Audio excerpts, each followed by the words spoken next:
Hormuz প্রণালীতে সাইপ্রাসের পতাকাবাহী একটি বাণিজ্যিক জাহাজে হামলার অভিযোগে শনিবার রাতভর ইরানের শতাধিক লক্ষ্যবস্তুতে আঘাত হানে যুক্তরাষ্ট্র। তেহরানের সক্ষমতা আরও দুর্বল করতে মার্কিন অভিযান অব্যাহত থাকবে বলে জানায় মার্কিন সামরিক বাহিনীর সেন্ট্রাল কমান্ড।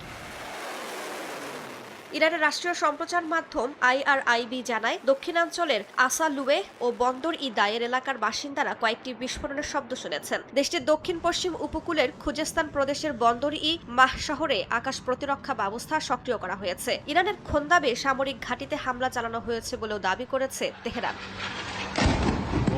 পাল্টা জবাব দিয়েছে ইরানও। বাহরাইন, কুয়েত, জর্ডান, কাতারে মার্কিন সামরিক স্থাপনা লক্ষ্য করে আঘাত হানে IRGC। কাতারের আল উদেইদ বিমানবন্দর, জর্ডানের প্রিন্স হাসান বিমানবন্দর লক্ষ্য করে ব্যালিস্টিক ক্ষেপণাস্ত্র ছোড়া হয়। ওমানের দুকম বন্দরেও ব্যাপক আঘাতের দাবি করেছে IRGC।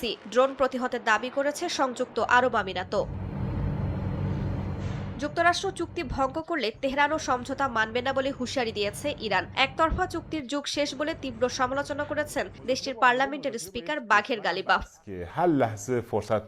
এদিকে চলমান উত্তেজনার মধ্যে হরমুজ প্রণালীতে নৌ চলাচল নিয়ে আলোচনার বিষয়ে ওমানের সঙ্গে বৈঠকে বসতে সম্মত হয়েছে ইরান। এর আগে হরমুজ প্রণালী বন্ধের ঘোষণা দেয় IRGC। রাইসা জান্নাত, সময় সংবাদ।